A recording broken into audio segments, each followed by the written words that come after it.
வணக்கம். வருகின்ற ஆகஸ்ட் 15ஆம் தேதி நாம் இந்தியாவில் 79வது முறையாக சுதந்திர தினத்தை கொண்டாட இருக்கிறோம். இந்த தருணத்தில் எனக்கு ஒரு முக்கியமான விஷயம் நினைவுக்கு வருது. சமீபத்தில் நான் அமெரிக்கா சென்றிருந்த பொழுது விமானத்திலிருந்து இறங்கி விமான தளத்தை விட்டு வெளியே வந்த உடனே முதல் விஷயம் என் கண்ணில் பட்டது, அவங்க நாட்டு கொடி இல்லாத கட்டிடமே கிடையாது. இந்த விஷயத்தில் அந்த நாட்டினுடைய மக்கள் கிட்ட இருக்கிற தேசபக்தியை நான் பார்த்தேன். இதே போல நாம 2022 75வது சுதந்திர தினத்தை கொண்டாடுவதற்கு முன்னாடி நம்ம பாரத பிரதமர் என்ன பண்ணாருன்னா, ஹர் கர் திரங்கா, ஒவ்வொரு வீட்டிலும் மூவர்ண கொடி அப்படின்ற ஒரு திட்டத்தை நம்ம கிட்ட கொடுத்தாரு. நம்ம வீட்டில் ஒவ்வொருத்தரும் அந்த கொடியை ஏற்ற வேண்டும். இதுல பல விஷயத்தை நம்ம பார்க்கலாம். அதாவது அந்த கொடியோட முக்கியத்துவம் மக்களுக்கு போய் சேரும்.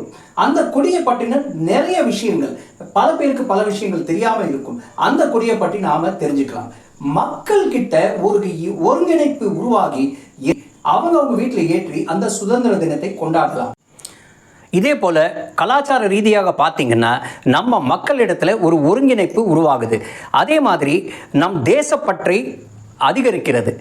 நம் நாட்டு கொடியில அது மூவர்ண கொடி. நம் நாட்டு கொடி மூவர்ண கொடி. அந்த கொடியில் இருக்கிற செம்மஞ்சள் நிறம் நம்மளுடைய வீரத்தை காண்பிக்கிறது. வெள்ளை நிறம் நம்மளுடைய தூய்மையை காட்டுகிறது. அதே மாதிரி பச்சை நிறம் நம் நாட்டின் செழிப்பை எதிரொலிக்கிறது. இடையில இருக்கிற 24 முள்கள் கொண்ட அந்த அசோக சக்கரம் நம் நாட்டின் முன்னேற்றத்தை காண்பிக்கிறது. அதே போல வணிக ரீதியாக பார்த்தீங்கன்னா கூட போன வருடம் மற்றும் இந்த 500 கோடி ரூபாய்க்கு கொடிகள் விற்கப்பட்டன. இதனால நமது காதி துறை அதிக லாபத்தை பெற்றிருக்கிறது. கூடவே சேர்ந்து சிறு வணிகர்களும் அதிகமாக சம்பாத்தியம் பெற இது உதவியாக இருந்தது. அதனால மக்கள் எல்லாரையும் நாம வணங்கி வேண்டிக் கொள்வது என்னவென்றால், எல்லோரும் இந்த கொடி ஏற்றும் விழாவில் பங்கேற்க வேண்டும். ஜெய் ஹிந்த்.